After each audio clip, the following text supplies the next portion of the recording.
He wasn't the kind of man people expected to cry. 71 years old, silver beard tangled against the wind, leather jacket faded from years of sun and asphalt.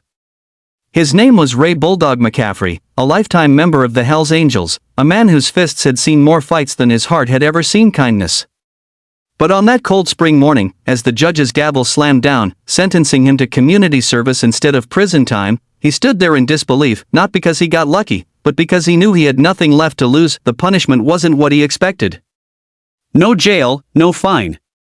Instead, the county assigned him an abandoned farm on the outskirts of a small rural town. His job was to restore it for community use. The old place had belonged to a family wiped out years ago, a tragedy the locals never talked about. To most, it was just a pile of rotten wood and weeds. To Ray, it looked like a coffin for his past, but when he rode up the long dirt road on his Harley, gravel crunching beneath the tires, something unexpected happened. A little boy no older than 8 ran out from behind a fence, waving. His name was Ethan, a local orphan who often wandered there to play. And from that moment, Ray's punishment started turning into something much deeper. The first few days were hell. The farmhouse leaned like an old drunk, boards splintered, roof caved in. The barn was half swallowed by ivy, the well dry. Every nail he hammered in felt like a reminder of his sins, every broken piece of wood a reflection of how he'd treated life. But when Ethan showed up again, dragging an old toolbox and a smile missing 2 front teeth, Ray couldn't chase him off. Thought maybe you could use a hand, the boy said, voice small but steady. Ray grunted. You know how to swing a hammer? No, Ethan shrugged. But I can learn. That's how it started, a broken biker and a lonely boy fixing something neither of them owned. Word spread through town like wildfire. Most locals didn't trust Ray. They saw his jacket, his tattoos, his scarred knuckles, and turned away. But the boy kept showing up every day. Soon others began stopping by, an old carpenter, a retired nurse, a woman who ran the town bakery. They didn't come for Ray, they came because Ethan believed in him. One night, after weeks of work, the boy asked the question that silenced the crickets, why do you wear that patch if it makes people scared of you?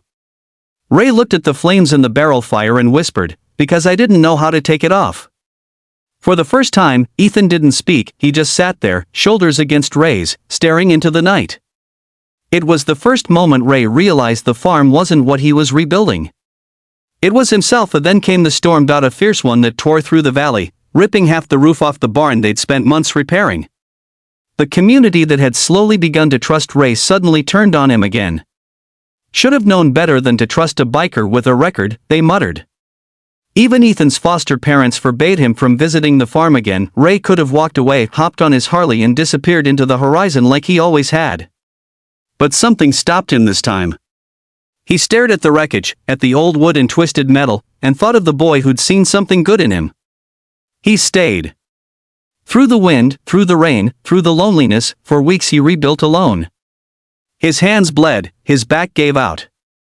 He fixed the barn with scavenged materials, slept on the dirt floor, and refused to quit.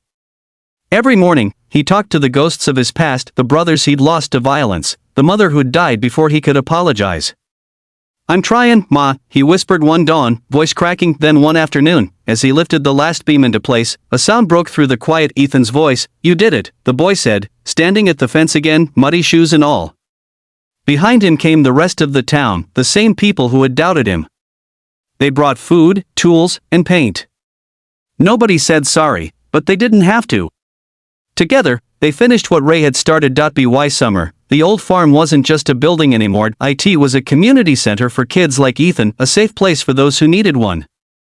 The barn became a workshop, the fields a playground, the house a shelter.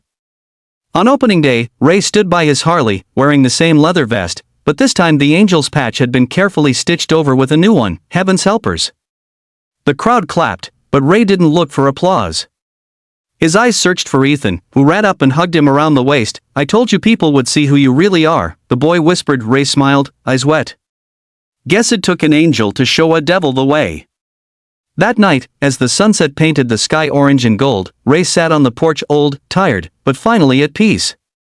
The farm buzzed with laughter and life.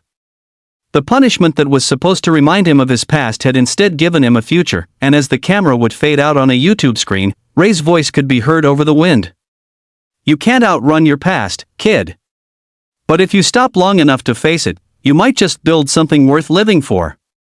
That's when the viewer realizes it wasn't just a story about an old biker fixing a farm. It was about a broken man learning that redemption doesn't come from running, it comes from rebuilding. The following winter hit harder than anyone expected. Snow blanketed the fields, turning the farm into a silent sea of white. The laughter that had once filled the air was now muffled by howling winds and creaking timbers.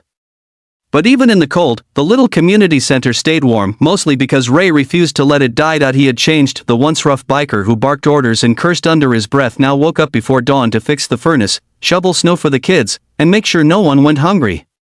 He still wore the same leather jacket, the same boots, but his eyes were softer now, carrying a gentleness no one thought a Hell's Angel could have.